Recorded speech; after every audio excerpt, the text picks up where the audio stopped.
자리에서 일어나셔서 함께 찬양하겠습니다. 이곳에 오셔서 이곳에 앉으소서. 이곳에서 드리는 예배를 받으소서. 주님의 이름이 주님의 이름만이 오직 주의 이름만 이곳에 있습니다.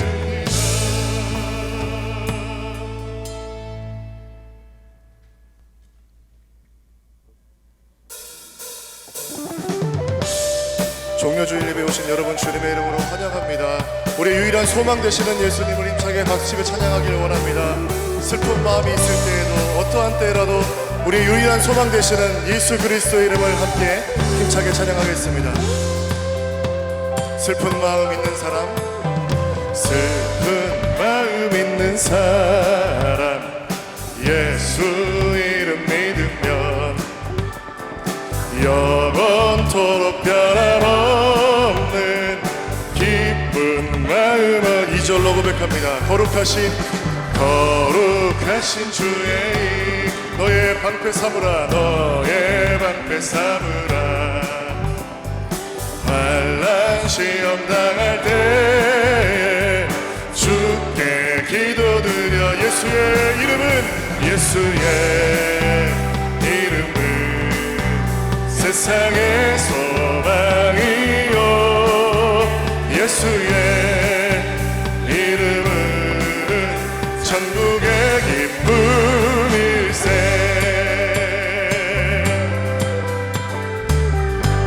존귀하신 주의 이름 우리 기쁨되도다.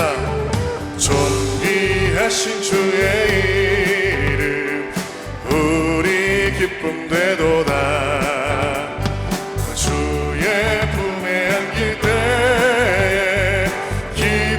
찬송 부르리. 예수의 이름은 세상의 소망이요. 예수의 이름은 천국의 기쁨일세.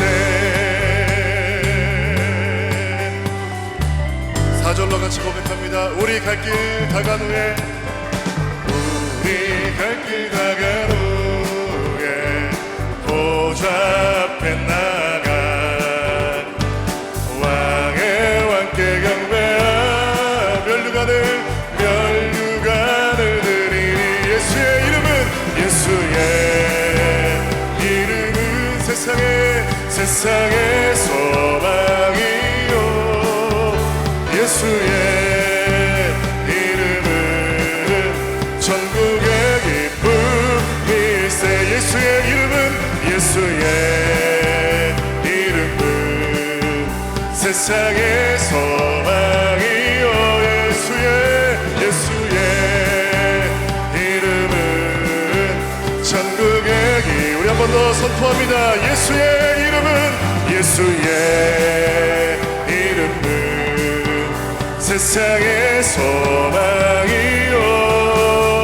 예수의 이름은 천국의 기쁨일세.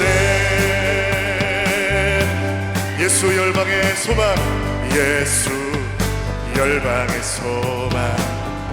예수 우리의 위로자. 주는 온 땅에 영원한 소망. 예수 어둠 속의 빛. 예수 변함없는 진리. 주는 온 땅에 빛이 되시네.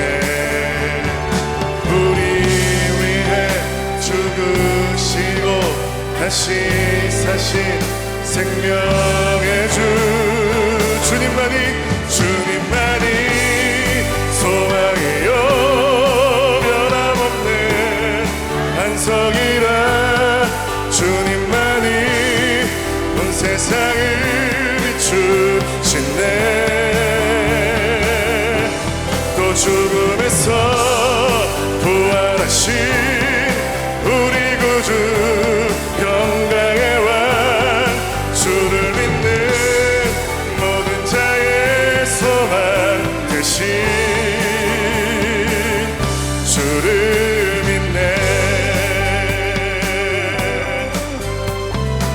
한번 찬양합니다.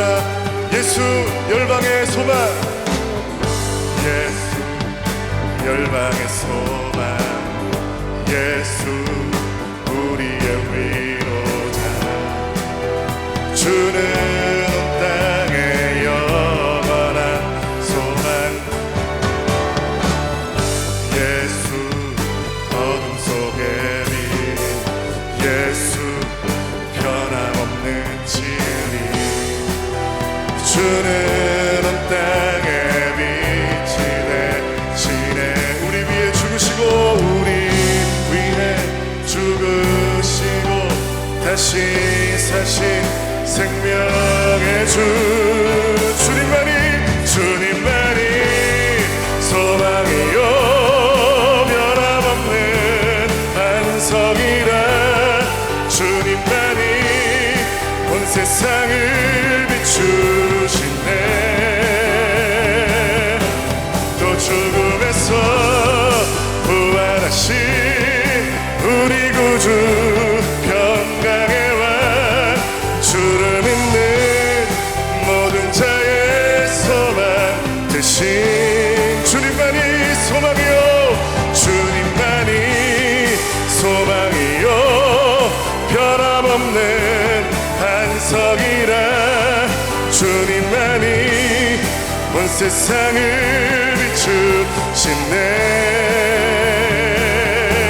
또 죽음에서 부활하신 우리 구주 평강의 왕, 주를 믿는 모든 자의 소망 되시. 우리 한 번 더 선포합니다. 주님만이 소망이요, 주님만이 소망이요 변함없는 반석이라, 주님만이 온 세상을 비추시네.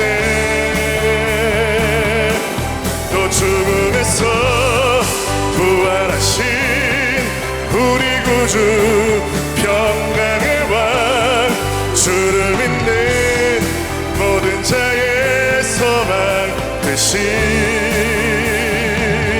주를 믿네.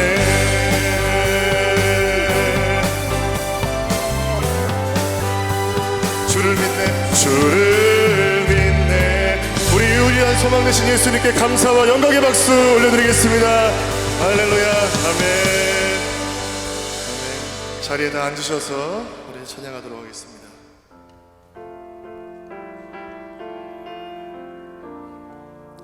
이 종려주일에 오직 예수 그리스도만, 예수님의 이름만 높여드리기를 원합니다. 우리가 소원을 갖고 같이 예수 이름 높이세. 수많은 무리들 줄지어 그분을 보기 위해 따르네, 그분을 보기 위해 따르네. 평범한 목수이신 그분 앞에 모든 무릎이 꿇어 경배하네.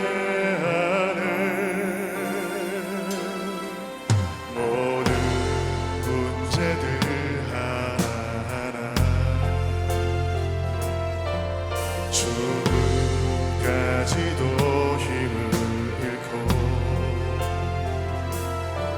생명의 근원 되신 예수 이름 앞에 모든 권세들 굴복하네.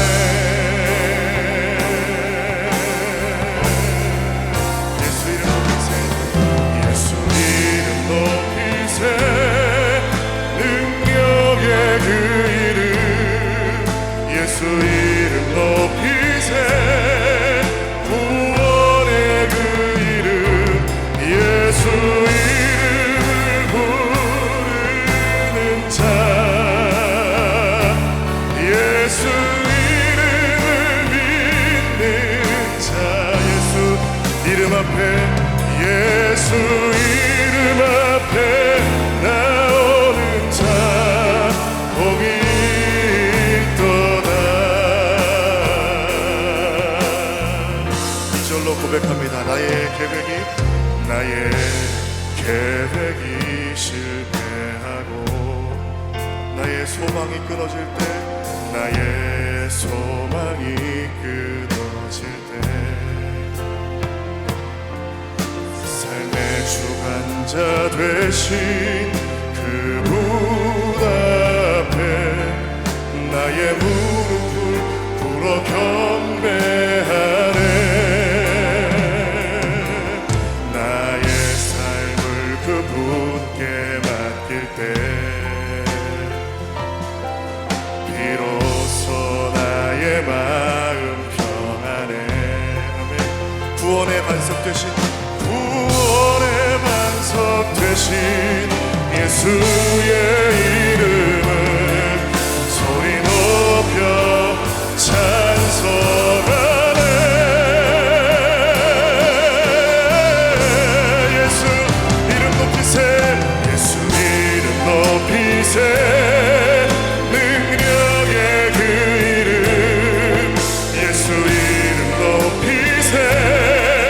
구원의 그 이름 예수 이름을 부르는 자.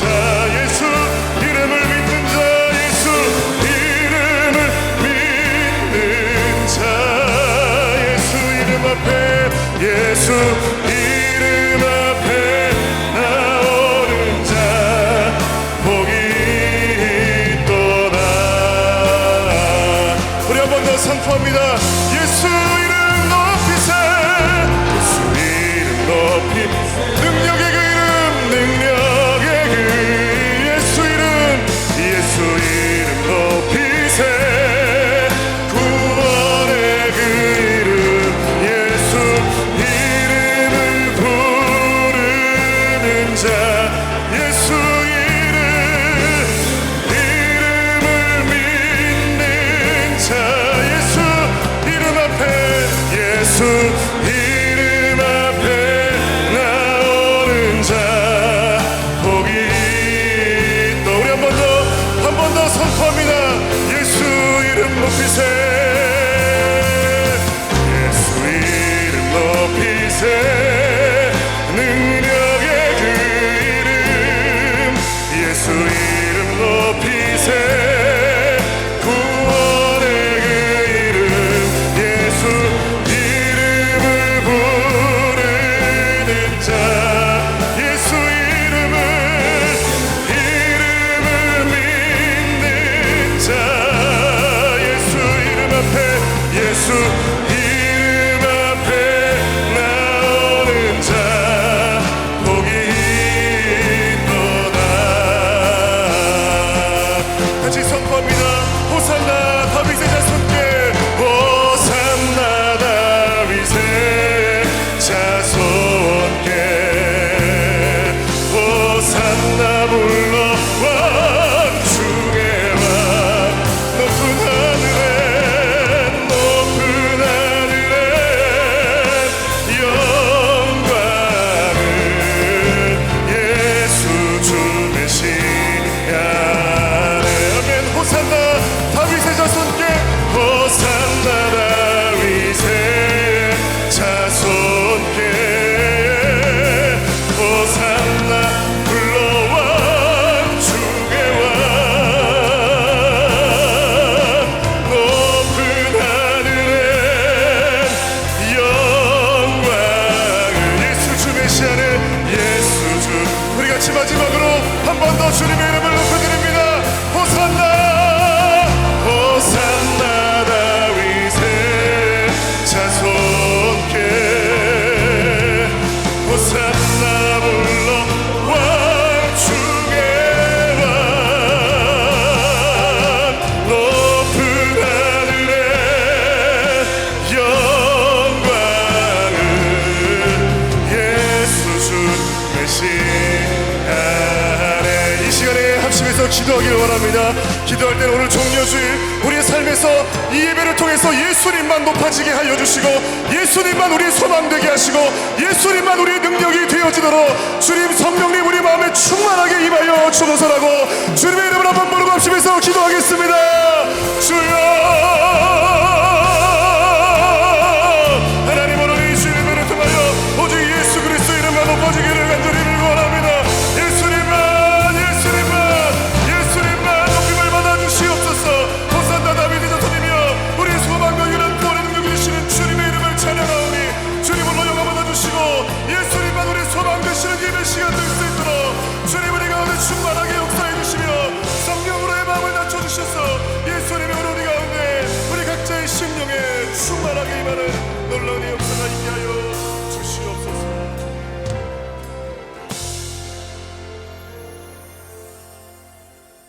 호산나 우리 구원자 되신 하나님을 찬양합니다.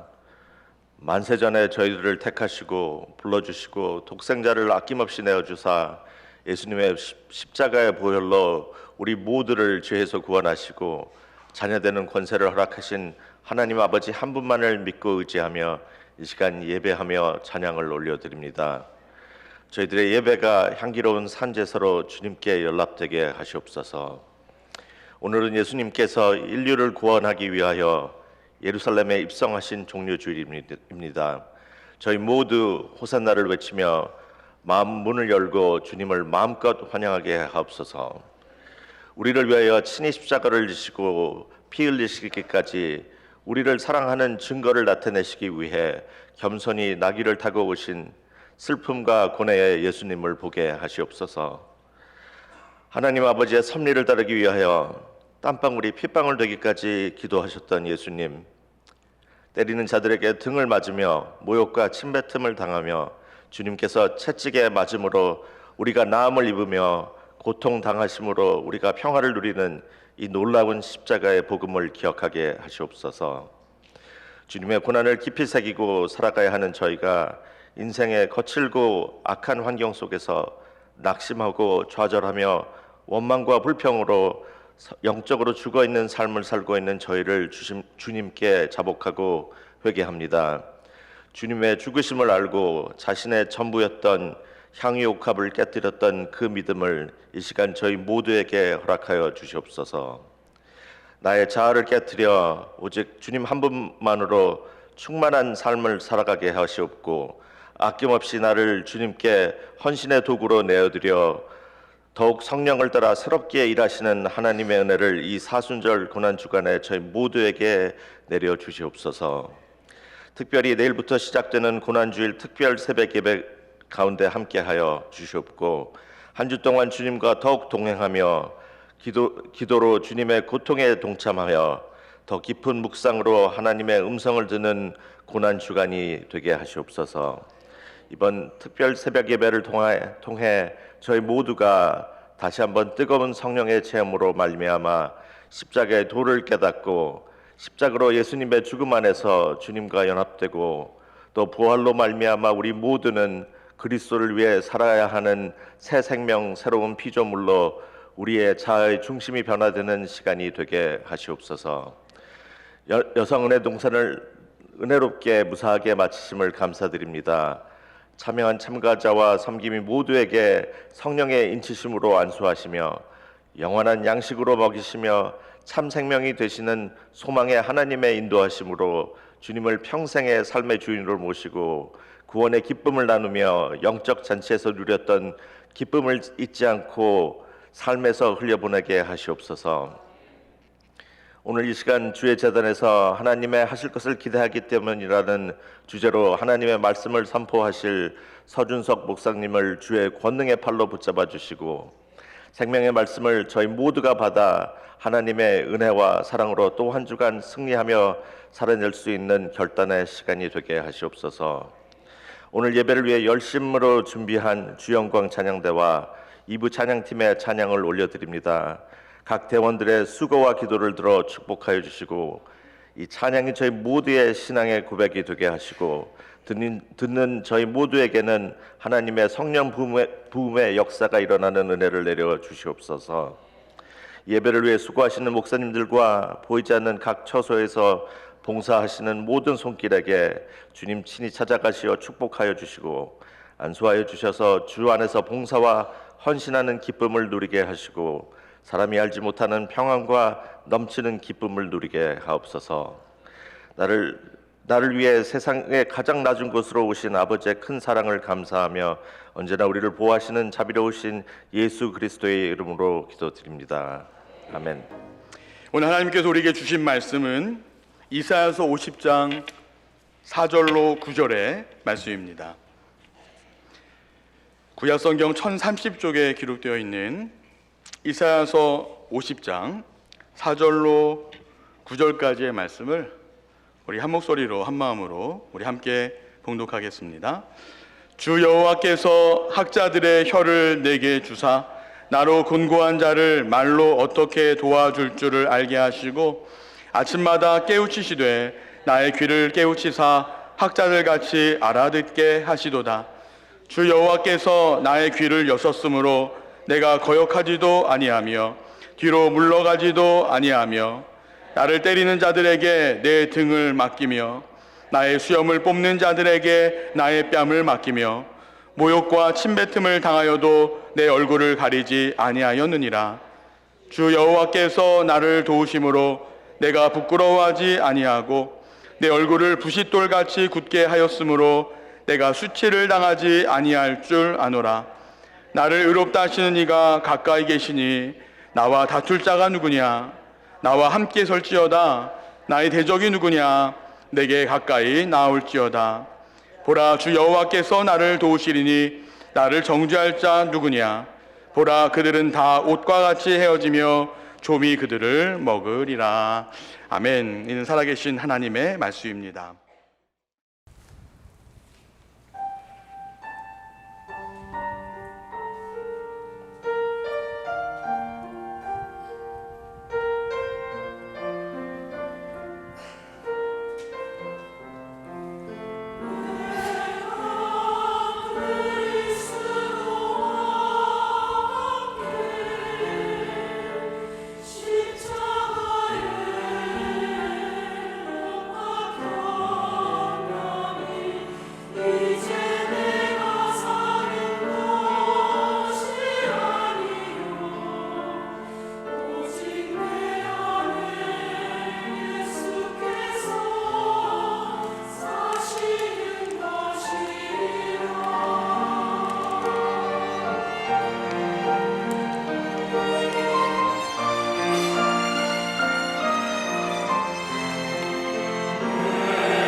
할렐루야. 사랑하는 베다니 교회 성도 여러분, 오늘은 종려 주일입니다. 예수님께서 예루살렘 성에 입성하실 때 사람들은 호산나 주의 이름으로 오시는 이여 복되도다 라고 외치고 종려나무 가지를 흔들면서 주님을 환영했습니다. 오늘 이 예배가 우리 마음속에 오시는 주님을 기쁨으로 또 복됨으로 환영하는 귀한 예배가 되기를 소망하면서 오늘도 여러분 함께 하시는 여러분 모두에게 우리 주님 예수 그리스도께서 주시는 은혜와 평강의 복이 충만하시기를 주님의 이름으로 축복합니다. 저는 종려주일을 맞을 때마다 생각나는 한 사람이 있습니다. 6년 전 종려주일에 제가 전에 심호하던 교회 부목사님 사모님이 심장마비로 세상을 떠났습니다. 당시 어린 3명의 딸들은 엄마의 죽음을 이해하지도 또 받아들이지도 못했습니다. 저 역시도 이해할 수 없어서 제가 평생에 우느라고 설교를 하지 못했던 적이 없었는데 그때만큼은 터져나오는 울음을 주체할 수가 없었습니다. 저도 그런데 그 남편 된 목사님이야 오죽했겠습니까? 억지로 눈물을 참던 그 목사님이 저와 둘이 차 안에 있을 때 자기 이제 어떡하냐고, 이제 어떻게 살아야 되냐고 하면서 흐느껴 울던 모습이 생생합니다. 그렇게 목사님도 결국 교회를 떠났습니다. 한국으로 갔는데 저 같았어도 아마 떠났을 것 같습니다.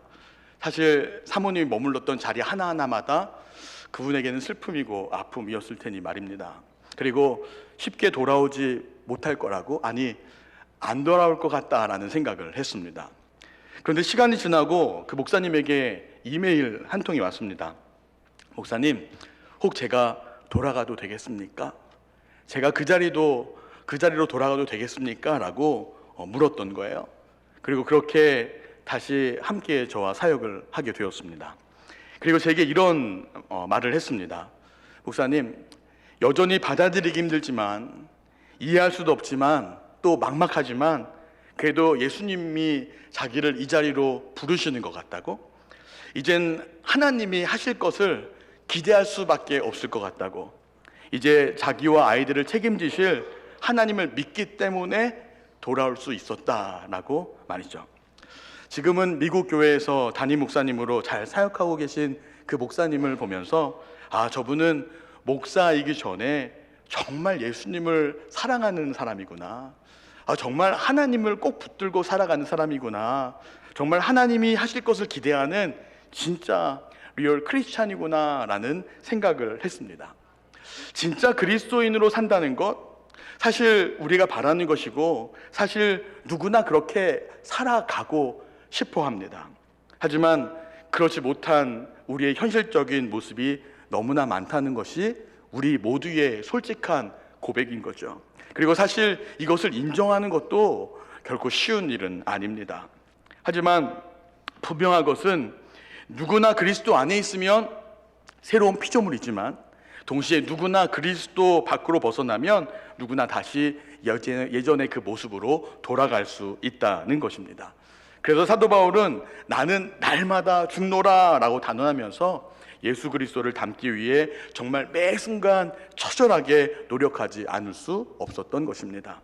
왜냐하면 그만큼 사도 바울은 육체가 반응할 만한 많은 것들을 가지고 있었던 거죠. 그래서 조금만 방심하면 그 육체는 금방 예전의 모습을 기억하려고 할 것이고 또 그리로 돌아가려고 할 것이고, 그리고 그 순간 다시 사탄의 표적이 될 것을 알았던 것입니다. 그래서 매 순간 자신의 약함을 인정하고 실수하고 넘어질 때마다 회개하고 주님께 매달리면서 그리스도인으로서 살기 위해 매일 자신을 죽이는 삶을 살았던 것입니다. 그리고 그렇게 자신이 주어졌을 때, 더 이상 자신이 할 수 있는 것이 아무것도 없다라고 고백했을 때, 그러니까 우리가 진정한 그리스도인이 되었을 때에 이제는 하나님이 하실 것을 기대할 수 있었다라고 그는 고백하는 것입니다. 여러분, 우리의 모습도 이래야 되지 않을까요? 우리 그리스도인들이 이 세상에서 살아가는 그 방법, 여러분 우리는 어떻게 살아가야 되겠습니까? 세상에서 예수님의 방법으로 내가 하나님의 사람으로 살아가면서 받게 되는 여러 가지 핍박과 아픔과 상처와 때로는 많은 것들에도 불구하고 그래도 내가 그리스도를 살아가는 것이 너무나 자랑스러워야 되고 부끄럽지 않아야 되지 않을까요? 저도 생각해 보니까 예전 제가 어렸을 적에 저희 집이 부천에 있었습니다. 그런데 교회는 1호선 전철을 타고 시청역까지, 서울 시청역까지 가야만 했었습니다. 지금 생각해 보면 참 대단해요. 아니, 제가 대단한 게 아니라 저희 부모님이 대단하신 거죠. 초등학교 1학년도 안 된 그 어린아이 혼자 전철을 타고 다니게 하셨으니 말입니다. 어쨌든 그 1시간 거리를 가는데 제 손에는 항상 저보다 큰 성경책 한 권이 제 손에 꼭 붙들려 있었습니다. 저는 이게 너무 자랑스러운 거예요. 내가 오늘 주일 아침에 혼자 전철을 타고 교회를 간다는 게 너무나 자랑스러워서 이것을 꼭 지면서 좀 보라고 하는 듯이 들고 다녔던 기억이 납니다. 근데 그 당시를 보면 저처럼 성경책을 들고 계신 분들이 여러 분 계셨던 것 같은 그런 기억이 있습니다. 요즘에는 이런 모습들을 찾아보기란 쉽지 않을 것 같습니다. 그리스도인들을 바라보는 시선이 예전과 같지 않으니까요. 아니, 어쩌면 우리 스스로가 당당하지 못한 걸지도 모르겠습니다. 어쨌든 한동안 이런 모습 입고 살다가 제가 포트리에 와서 신방을 이제 하게 될 때에 사실 교회 주변에 우리 배단위 성도님들이 많이 사셔서 걸어서 신방을 갈 때가 많거든요. 이때도 제가 성경책을 손에 들고 이렇게 신방을 걸어서 갑니다. 그런데 이거 정말 특별합니다. 이 마음이, 성경책을 들고 걸어가는 그 마음이 참 특별합니다. 그리고 전도도 저절로 되는 것 같습니다. 길을 가다가 저를 보는 어떤 분들은 제가 성경책을 들고 가고 있으니까 목사님이셔? 어느 교회 목사님이셔? 이렇게 저에게 물어보는 거예요. 그럼 제가 배단위 교회라고, 세상에서 제일 좋은 교회 중에 하나가 바로 저기에 있는 배단위 교회에서 일하고 있는 목사입니다 라고 얘기하고 한번 오세요 라고 이야기를 합니다. 그러면 알았다고 하고 지나가세요. 하지만 언젠간 저는 그분을 교회에서 뵙게 될 줄로 믿습니다. 여러분들도 그렇게 믿어주시면 아멘? 오실 거예요. 사도 바울이 예수 그리스도 안에서 세상의 많은 것을 하찮게 여길 수 있었던 것은, 그 비결은 바로 하나님이 하실 것을 기대했기 때문에 그렇습니다. 여러분, 수로보니게의 여인을 기억하십니까? 이 여인은 예수님에 관한 소문을 듣자마자 예수님을 찾아왔고 그분의 발 아래 엎드린 채로 자기 딸에게서 귀신을 쫓아내달라고 간청을 하면서 간절히 구했습니다. 그런데 그녀의 간청에 예수님은 정말 무한할 정도로 싸늘하게 말씀하셨습니다. 자녀로 먼저 배불리 먹게 할지니 자녀의 떡을 취하여 개들에게 던짐이 마땅치 아니하니라. 아니, 어떻게 예수님이 이렇게 말씀하실 수가 있죠? 개들에게 던짐이 마땅치 아니하다니요. 정말 너무하신 거 아닙니까? 여러분, 한번 생각해 보세요. 예수님이 여기 오셔서 지금 여러분에게, 저에게 이런 말씀을 하셨다고 한번 생각해 보세요. 나는 개들에게 던짐이 마땅치 아니해 라고 말씀을 하셨을 때에 아마 많은 분들이 나 저런 예수님 필요 없어, 나 이런 교회 안 다닐 거야 하고 떠나는 분들이 많지 않을까요? 그런데 놀라운 것은 그럼에도 불구하고 이 수로보니게 여인의 믿음은 한치도 흔들리지 않았다는 것입니다. 그녀는 예수님의 말씀에 대해 주여 옳습니다 라고 인정한 후에 그렇지만 이라는 단서를 달면서 주님의 은혜를 향한 자신의 간절함을 다시 피력하게 됩니다. 사실 마가복음에 주여라는 이 표현은 여기 한 곳에만 나옵니다. 여러분, 놀랍지 않습니까? 그만큼 그녀가 어디에 집중하고 있는지를 마가는 우리들에게 분명히 전하고 싶었던 것입니다.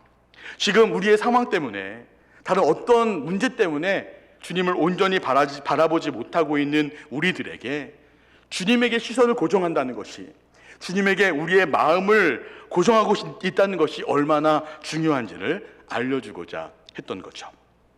그리고 그 다음에 나온 말은 그렇지만 이었거든요. 그렇지만, 그러니 그 어떤 상황에서도 흔들리지 않는 그녀의 믿음을 강조하고 있는 것입니다.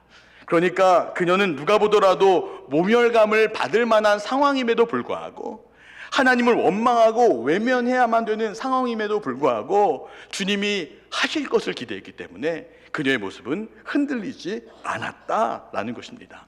구약 성경의 욥도 마찬가지죠.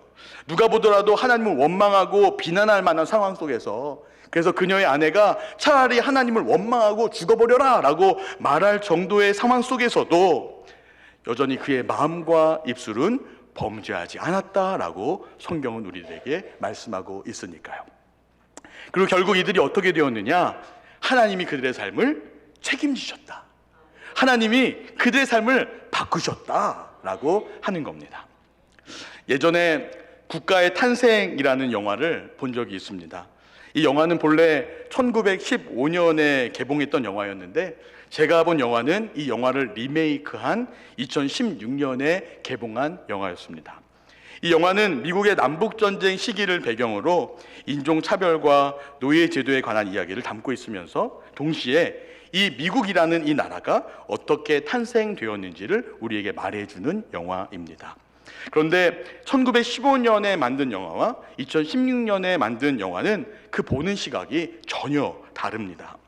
1915년의 영화에서는 철저히 백인의 시각에서 이 국가의 탄생이 백인들 간의 갈등과 화해의 결과로 인해 우리의 국가가 탄생했다라고 말하고 있다면 2016년 영화에서는 철저히 흑인들의 시각에서 노예였던 흑인들과 흑인들의 노동과 백인들의 포갑 위에 너희의 국가가 탄생했다라고 말하고 있다는 것입니다. 그래서 2016년에 만든 영화의 포스터만 봐도 아주 상징적이죠. 우리 화면을 보시면 그 성조기의 붉은색, 이 지금 빨간색으로 뒤덮인 흑인 노예들이 성조기에 붉은 선을 이루고 있습니다. 나중에 여러분들이 이 영화를 보실 일이 있다면 2016년에 만든 영화와 우리 1915년에 만든 영화 두 가지 버전을 한번 같이 보십시오. 아, 이렇게 다르게 볼 수 있구나라는 것을 아시게 될 겁니다. 제가 오늘 이 영화를 가지고 온 이유는 사실 이 영화에 나오는 내용 때문에 그렇습니다. 이 영화는 사실에 근거한 영화입니다. 그러니까 1830년대에 흑인 노예였던 넷 터너가 다른 노예들을 주합해 반란을 일으켰던 실화를 소재로 삼고 있습니다. 넷 터너는 백인 목화농장 노예의 자식으로 태어나서 자랐는데 예전에는 노예의 자식들도 똑같이 노예가 되었습니다. 근데 이 노예들은 전혀 교육의 기회가 제공되지 않았던 거예요. 그래서 대부분의 노예들은 글을 읽을 수가 없었습니다. 그런데 이 넷 터너는 어려서부터 거의 유일하게 글자를 읽을 줄 아는 재능을 보입니다. 그래서 이를 기특하게 여긴 농장 주인의 아내가 이 넷 터너에게 공부도 가르치고 또 성경도 읽어주고 성경 공부도 시켜줬던 거예요. 그러다 보니까 자연스럽게 이 넷 터너가 예수님을 알게 되었고 예수님을 영접하게 되었습니다. 장성한 넷 터너는 나중에 이 농장 주인의 아주 신임을 잘 받으면서 그렇게 일을 하게 되었습니다. 그러면서 일도 하면서 동시에 그는 다른 흑인 노예들을 모아서 기도회도 갔고 또 성경을 가르치기도 하고 성경 말씀 들려주면서 그렇게 살아갈 정도로 믿음 좋은 청년이었던 거죠. 그런데 어느 날 지역 곳곳에서 노예들이 백인들을 공격하는 일이 벌어졌습니다. 결국 노예 주인들은 이 흑인 노예들을 어떻게 관리해야 될지 고민하게 되었던 거예요. 이때 나온 아이디어가 성경에 나온 주인에게 복종하라, 이 말씀을 가르치자라는 거였고, 이를 위해서 흑인 노예들 중에 거의 유일하게 설교를 할 줄 아는 넷 터너에게 이 일을 맡기게 됩니다. 그리고 백인 농장 주인들은 같은 성경 텍스트를 두고도 흑인들에게 복종하라라는 구절의 성경 말씀만 가지고 넷 터너에게 설교를 하게 했고요. 넷 터너는 또 그렇게 백인들이 가르쳐준 대로 그렇게 설교를 하게 되었습니다. 그리고 실제로 그렇게 설교를 하는 와중에서도 많은 흑인들이 예수님을 영접하고 신앙을 갖게 되었습니다. 또 동시에 주인들에게 철저하게 복종하는 삶을 살게 되었던 거죠. 그러니 얼마나 농장 주인들이 기분이 좋겠어요. 얼마나 좋아요. 그래서 이후에도 백인 농장 주인들이 아주 이 넷 터너를 불러서 적극적인 지원 아래 여러 농장을 다니면서 계속 말씀을 전하게 했던 것입니다. 그리고 놀랍게도 이때에도 수많은 노예들이 그렇게 신앙을 받아 예수 믿는 사람들이 되었다는 거예요. 하지만 네터너가 성경을 모르는 게 아니잖아요. 성경을 읽으면서 보니까 이상한 거죠. 그래서 이 네터너가 동료에게 이렇게 이야기를 합니다. 우리의 속박을 뒷받침하려고 사용하는 구절들마다 자유를 허락하라는 구절들이 있고, 우리의 박해를 정당화하려고 사용하는 구절들마다 지옥에 떨어질 것이라는 구절들이 존재해. 결국 이 신앙이라는 이름으로 행해졌던 모든 것들이 자신들의 노동력을 착취하고자 하는 백인들의 수수인 것을 알게 되면서, 또 흑인 여성들을 희롱하는 백인들을 보면서 네터너를 중심으로 흑인 노예들이 반란을 일으켰는데, 이 반란은 그저 이틀 만에 실패로 돌아가게 됩니다. 정부 군인들이 반란을 진압했고, 반란을 일으킨 노예들은 모두 화형에 처해지거나 교수형에 처해진 거죠. 네터너 역시 교수형에 처해져서 죽음을 맞이하게 됩니다. 저는 이 영화를 보고 나서 궁금해졌습니다. 아니, 그렇다면 그럼 백인들의 의도적인 신앙, 그 복음을 전해받는 흑인 노예들 모두 이 신앙을 지켰을까? 버리지 않았을까? 아니, 그렇잖아요. 백인들이 자기들을 이용해 먹으려고 지금 이 성경 말씀을 가지고 이렇게 자기들을 그렇게 속박했는데, 과연 우리가 이걸 믿어야 되냐고요. 다 버리고 떠나야 되는 거 아니냐고요. 그런데 놀랍게도 아니었습니다. 그들은 그럼에도 불구하고 하나님이 하실 것을 여전히 기대했다는 것입니다. 그들 모두 하나님의 때에 분명히 하나님은 우리를 구원하실 거야 라고 하면서 그 믿음을 저버리지 않았다라는 거죠. 그들은 오히려 이렇게 반문을 했습니다. 신앙을 변질시킨 사람들 때문에 우리가 신앙을 버려야 하는가? 그리고 말합니다. 아니다. 하나님은 여전히 우리를 사랑하시고 우리를 구원하시기 위해 예수님을 십자가에 죽게 하시지 않았는가? 그러니 우리는 하나님이 여전히 우리에게 구원하실 것을 믿고 신뢰하고 믿습니다 라고 고백하게 되었던 것입니다. 그리고 이 성경 구절을 읽으면서 자신들의 신앙 고백을 전했다라고 합니다. 그 성경 구절이 오늘 우리가 봉독한 이사야서의 본문이었습니다. 제가 이거를 세번역 성경으로 풀어서 다시 한번 여러분에게 읽어드리겠습니다. 주 하나님께서 내 귀를 열어주셨으므로 나는 주님께 거역하지도 않았고 등을 돌리지도 않았다. 나는 나를 때리는 자들에게 등을 맡겼고 내 수염을 뽑는 자들에게 뺨을 맡겼다. 내게 침을 뱉고 나를 모욕하여도 내가 그것을 피하려고 얼굴을 가리지도 않았다. 주 하나님께서 나를 도우시니 그들이 나를 모욕하여도 마음 상하지 않았고 오히려 내가 각오하고 모든 어려움을 견뎌냈다. 내가 부끄러움을 당하지 않겠다는 것을 내가 아는 까닭은 나를 의롭다 하신 분이 가까이에 계시기 때문이다. 사실 이 말씀은 이사야 선지자가 예언한 우리 주님 예수 그리스도의 모습이기도 합니다. 그러니 흑인 노예들의 이 고백은 철저히 우리 주님을 닮아가겠다라는 믿음의 고백이었던 거죠. 사랑하는 베다니 교회 가족 여러분, 오늘은 종려주일입니다. 예수님께서 예루살렘 성에 입성하신 날인 거죠. 그런데 이 날이 우리의 마음을 힘들게 하는 이유는 곧바로 고난주간, 즉 예수님의 순환의 여정이 시작되기 때문일 겁니다. 예수님께서 예루살렘 성에 입성하실 때 사람들은 뭔가 진기한 구경거리를 만난 듯 예수님의 일행을 뒤쫓았습니다. 어떤 이들은 자기들의 겉옷을 벗어서 길에 깔았고, 또 어떤 이들은 나뭇가지를 길에 깔았습니다. 또 누군가는 별 생각 없이 남들이 하니까 그냥 그렇게 따라서 또 행동을 했는지도 모르겠습니다. 또 수많은 사람들은 호산나 다윗의 자손이여 찬송하리로다 라고 하면서 노래를 부르기 시작합니다. 예수님을 모르는 사람들마저도 야, 저분이 누구시길래 하면서 함께 흥분하기 시작했던 거죠. 하지만 이러한 기쁨과 환호의 순간도 잠시 예루살렘 성에 들어오신 예수님이 첫 번째로 행하신 일 뭔지 아시죠? 곧바로 성전으로 가시더니 그 성전을 더럽히는 자들을 꾸짖으시고 그 성전을 깨끗하게 하셨습니다.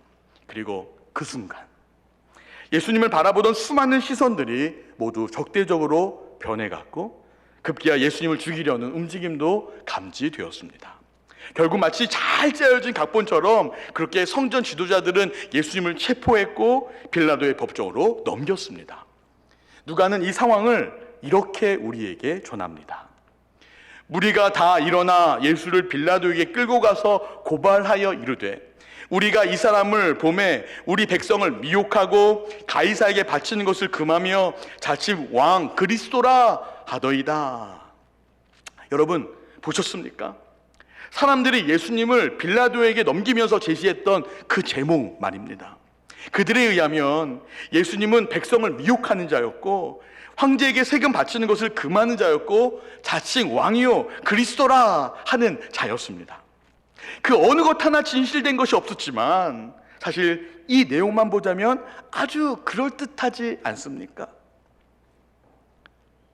우리들의 모습도 마찬가지입니다. 우리 들려지는 모습들, 우리가 알고 있는 것들 그럴듯해 보이지만 사실 아닌 것들이 이 세상에 얼마나 많을까요? 그리고 평소에는 그렇게 서로 적대적이었던 사두개인들과 바리새인들이 이상하게도 예수님을 죽이는 이 일만큼은 서로 함께하기 시작했다는 거예요. 이들 뿐입니까? 빌라도와 헤롯조차도 예수님에게서 죄를 발견할 수 없다고 했지만 오히려 수많은 군중들은 현실적인 문제 앞에서 아주 철저하게 이기적인 집단이 되어서 저 예수를 십자가에 못 박으라 라고 목소리를 내고 있습니다. 심지어 마태복음에 보면 자신은 예수님의 피에 대해 책임이 없다며 손을 씻는 빌라도를 향해서 온 백성이 외치는 거예요. 그 피를 우리와 우리 자손에게 돌리라 라고 말이죠. 여러분, 사람이 어떻게 이렇게 악해질 수가 있죠? 못해 처먹었어요. 어떻게 이럴 수가 있냐고요. 아니 정말 조금 전에 호산나 다윗의 왕이시여 찬송하리로다 하면서 노래 부르고 환영했던 그 사람들이 맞긴 맞는 겁니까? 어떻게 사람들이 이렇게 달라질 수가 있는 겁니까? 그렇게 예수님은 사형 선고를 받으시고 군인들에 의해서 철저하게 조롱과 멸시를 받으셨다라는 거예요. 사람들은 이 모습을 보면서 항변합니다. 왜 예수님은 그러한 상황 속에서 아무 말씀도 안 하셨을까? 왜 아무런 변명도 안 하셨을까? 아니 하나님의 아들이신데 왜 예수님은 그렇게 고개를 숙인 채 철저한 패배자가 되셨던 걸까? 여러분 어떻게 생각하세요? 여러분도 그렇게 생각하십니까? 조롱하는 자들은 예수님이 아무런 저항도 못한 채 고개를 떨구고는 자신들의 손아귀에 당하는 것으로 알고 있었지만 사실 예수님은 자신의 손을, 자신의 몸을, 자신의 모든 것을 하나님에게 맡기셨다라는 것입니다. 성경에서 우리에게 전하는 예수님의 모습도 저들의 조롱이 아무리 험하고 악하다 해도 하나님의 섭리와 계획을 결코 그들은 좌절시킬 수 없다는 것을 분명히 하고 있습니다. 세상을 이기는 힘은 세상 방법대로 하자면 저렇게 조롱하는 사람들을 순간에 한 번에 딱 받아쳐서 다 없애버리는 그런 힘이었을지 몰라도 그런데 하나님의 힘은 달랐다는 거죠. 아무리 당한다 할지라도 하나님과 함께 진정한 승리가 이루어진다는 것, 이것을 예수님은 몸소 우리들에게 보여주셨던 것입니다. 즉 예수님은 철저히 하나님이 하실 것을 믿고 기대하셨던 것입니다. 하나님이 하실 것을 알기 때문에 예수님은 악을 이기기 위해서 칼을 빼들지 않으셨던 것이고 하나님이 하실 것을 알기 때문에 당신을 따르는 수많은 무리들을 의지하지 않으셨던 겁니다. 그렇게 하나님이 하실 것을 알았기 때문에 당신의 능력을 과시하는 방법도 선택하지 않으셨던 거죠. 나의 약함이 도리어 나에게 강함이 되었다. 사도 바울이 이렇게 고백할 수 있었던 것은 어쩌면 이 힘의 원천을 보여주셨던 그 예수님의 그 모습을 기억하고 있었기 때문이 아니었을까요? 하나님의 강함은 세상의 강함과 질적으로 다릅니다. 하나님 없이 여러분 세상에 강함이 드러날 때를 한번 잘 보십시오. 거기에는 분쟁이 있고 교만하고 파괴적이고 아주 거칠게 갑니다. 그런데 하나님의 강함이 드러났을 때를 한번 생각해 보십시오.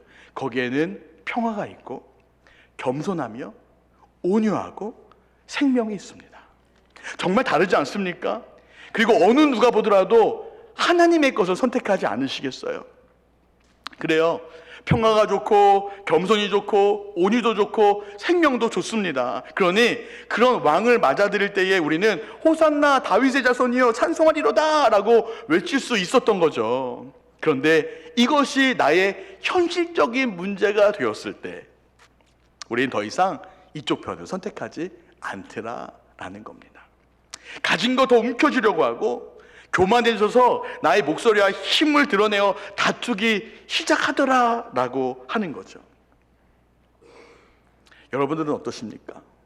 누가 여러분들의 마음속을 막 휘집어 놓았을 때에, 뭔가 여러분을 누군가 악하게 대했을 때에, 누군가 여러분을 걸러 넘어뜨렸을 때에, 모든 것 다 빼앗으려고 했을 때에 여러분들은 어떻게 반응하십니까?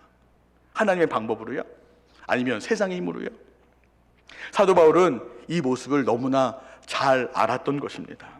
그러니까 지금 예수님을 십자가에 못 박으라고 소리쳤던 사람들만의 문제가 아니라 이것이 지금 자기의 문제라는 것을 알았던 거고요. 자기 문제만이 아니라 지금 우리 모든 사람들의 문제라는 것을 알았기 때문에 나는 날마다 죽어야 해. 여러분, 날마다 죽어야 해요 라고 그렇게 말을 하고 있는 것입니다. 여러분 아시잖아요. 그리고 보셨잖아요. 처음부터 나쁜 사람이 어디 있습니까? 제가 우리 배단위 교회 와서 느꼈던 것 중에 하나는 어디를 가서 보든 여러분들 모습을 보면 하늘에서 내려오신 천사 같아요. 다 천사 같아요. 그런데 정말 여러분들 세상에서도 그런 천사의 모습으로 사십니까? 정말 여러분들 모습이 그렇게 선하고 좋은 모습만 있으십니까? 근데 보면 그렇게 좋아 보이는 사람이, 선한 사람이 악해지잖아요. 그렇기 때문에 사도 바울은 그 하나님의 강함을 얻기 위해 자신이 끝까지 죽어야 함을 우리에게 전하고 있는 것입니다. 그러니 우리도 이런 믿음이 있다면 달라질 수 있습니다. 정말 이제 내가 하나님이 하실 것을 믿으신다면 우리가 멸시를 당했다고 마음의 상처를 받거나 복수를 다짐하며 독해질 이유가 없게 됩니다. 뭐 누군가가 여러분들 좀 괴롭히면 좀 어때요?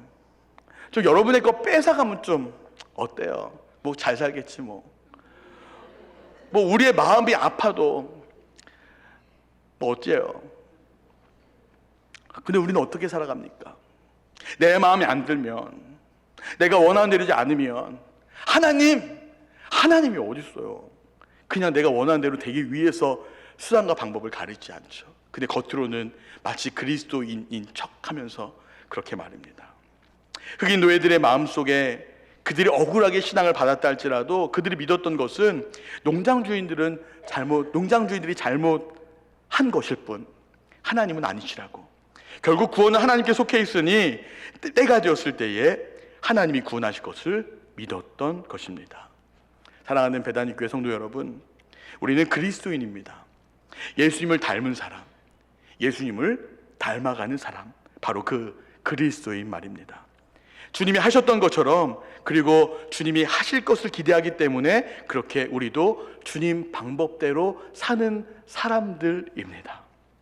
우리가 바라볼 것은 그래서 오직 하나님의 사랑밖에 없습니다. 우리의 힘과 자랑은 오직 십자가밖에 없습니다.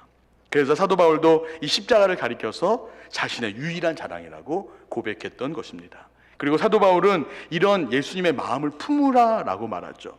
즉 예수님께서 보여주신 태도를 우리도 그렇게 보여라라고 권면합니다. 이 말씀이 빌립보서 2장 6절로 8절에 나와 있습니다. 그는 근본 하나님의 본체시나 하나님과 동등됨을 취할 것으로 여기지 아니하시고 오히려 자기를 비워 종의 형체를 가지사 사람들과 같이 되셨고 사람의 모양으로 나타나사 자기를 낮추시고 죽기까지 복종하셨으니 곧 십자가에 죽으심이라. 사랑하는 여러분, 예수님은 우리들에게 이 모습을 보여주셨습니다. 철저하게 나를 비우고 가장 밑바닥으로 나를 내리지 않으면, 매일 우리가 죽지 않으면 우리는 하나님을 잊은 채 세상을 쫓아갈 수밖에 없는 그렇게 연약하고 나약한 존재라는 것을 말입니다. 예수님이 이걸 알기 때문에 먼저 예수님이 우리에게 보여주신 거죠. 먼저 하나님의 형상, 하나님의 본체시지만 그것을 버리고 가장 밑바닥에서 철저히 고난당하심을 보여주심으로써 하나님이 하실 것을 나타내 주셨던 것입니다. 우리가 아니라 하나님이 하실 것이라는 것.